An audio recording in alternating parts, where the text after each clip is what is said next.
Good weekend, all. Ira Epstein with your financial market wrap-up. In this wrap-up, I want to get it out Friday. This is today, the 24th of June, 2022. Interesting day. Finally, we get an up week in the stock market. It's been far away. 3-4 weeks since we've had one? So here we go.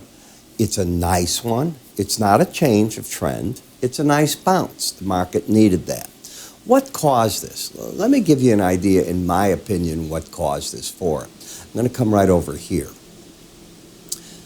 I have a course called Bollinger Bands, Enhanced Bollinger Bands. It's a new course that I created this year, and the purpose of it is to teach you momentum. And if you understand the concept of momentum, you understand what happened. Let me explain that. The first place that this took place, we had downside momentum and we lost it was in the bonds, the notes. You lost what we call an enhanced Bollinger Band reading. The market retreated, got up to the 18-week average of closes, and from there it is completely stalled out. We had a bearish embedded reading in the stock indices, in the Dow, in the S&P. They lost it. This is the rally that comes about. Think of it this way. Momentum nosedives or goes up dramatically. It can be one of the two.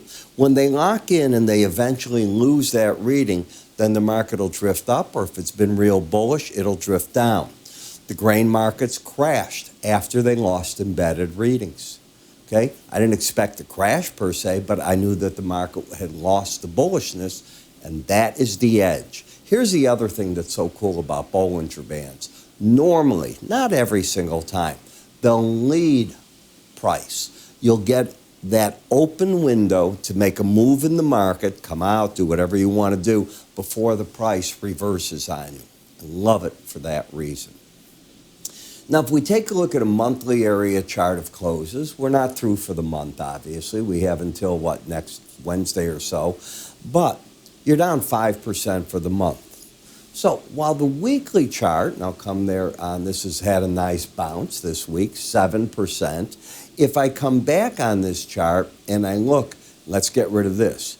Here's 1 week down, 2, 3, and there was your bounce. Okay, so you had 3 weeks in a row down. You see that? 1, 2, 3, and finally you got a bounce. So what? Does that look to you like it changed anything on the trend? Not to me.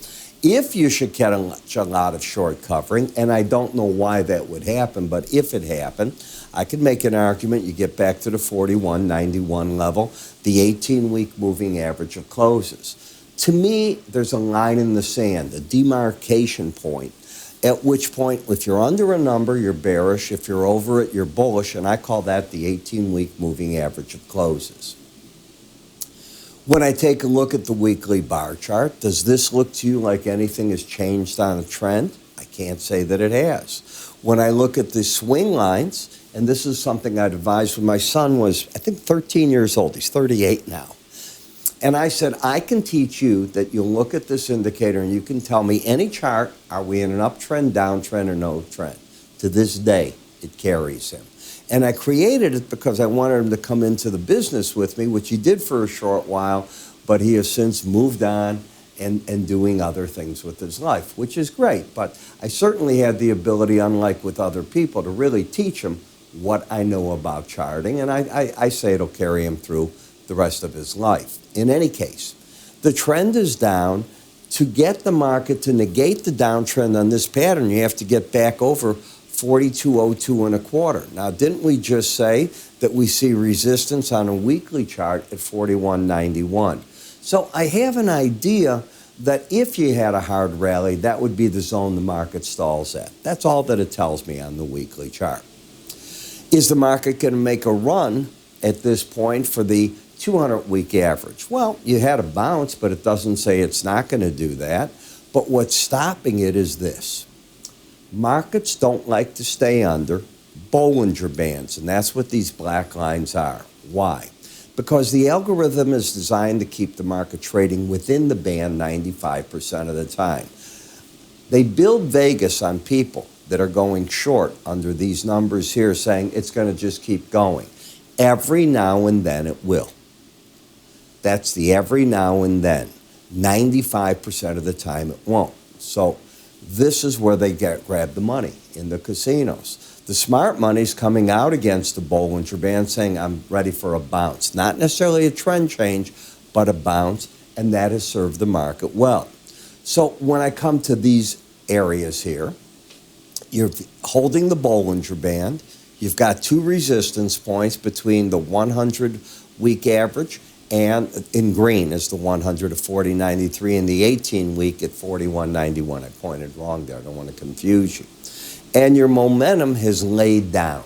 So momentum hasn't turned up. You're getting a bounce in the market, as I view it, that is still bearish, in need of a correction, and you're getting it. In the Dow, same thing. You got down to an area that markets often bounce away from, that 20 level. You're getting it. Similar to the other indices, if you're a seller under the band, I'm not saying that it doesn't do better over time, but generally you can get in at better spots than selling under a Bollinger Band, and that's what's happening here. Where do I think stiff resistance is, and the pros are going to show up with shorts? If you get into this 32,650 to 33,046, I think they'll hit it with both hands. I think there's a lot of people caught in these markets, and they love to get a hard rally in order to liquidate. We saw massive cash flows this week out of the stock market. Read, if you will, be it in Barron's, they might talk about it. Certainly it was there in Reuters. Conversations were all over Bloomberg about it. Big outflows are taking place. People are understanding this thing with the Fed isn't going away 1, 2, 3. They made a statement. Believe them. What was the statement? They're going to beat inflation. They're going to get ahead of it. You want to doubt the Fed? You go ahead and do it. That's a sucker play, in my opinion.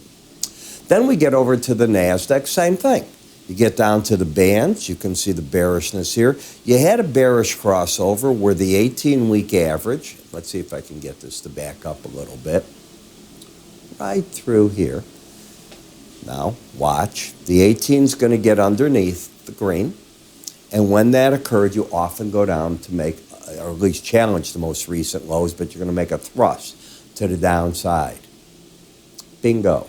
Now, the combination of the lower band and 200-week average, you haven't hit a 200-week average in how long?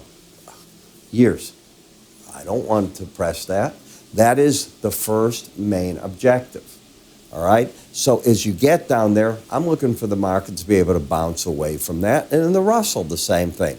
You hit it back here. You came under it, but you haven't gone anywhere to speak of. You're still hanging basically on that sideways line right there. Has anything changed on the bearishness of the chart? No. Just looks to me like you get a better chance to go short above the market. Nothing on these charts is saying that anything has changed in the bear camp. They just got too far down, and they're correcting from the way I view the market. In the bonds, does anything here look bullish to you? Actually, you have an embedded reading now. So what's embedded reading in the Bollinger Band? Take a look at these two reading numbers on the slow stochastic. SSTO is slow stochastic. When they're going sideways under 20, the market doesn't just stay now oversold. It converts to saying, hey, I'm getting even more bearish. And as you can see, that's exactly what it did. So this was the first time you didn't have it, June 3rd. Then this week, the 10th, both numbers under 20, under 20, under 20. You know what this tells me? Any rallies further, the pros are going to sell it with both hands. If you get a reading over 21 next Friday, then I think you get more short covering. But if you don't do that, I think they hit it, and they're going to be looking for the 130.18 or wherever the lower Bollinger Band is. Let's get to the next chart, if I could. 10-year notes, will you lose the embedded reading? If you don't lose it on Friday of next week, therefore, you'd have to do that. I think the pros are going to sell rallies. They'll get out of the market if you get a close over 21. That's my opinion, how I teach this. If they sell and you don't get that over 21, I think you target wherever the lower Bollinger Band is your next target.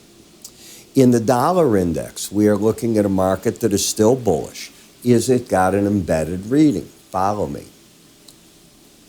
Both numbers over 80. This is the flip-flop. Both numbers over 80 last week. Both numbers over 80 the week before. I don't care about the week before that. All I needed was 3 in a row.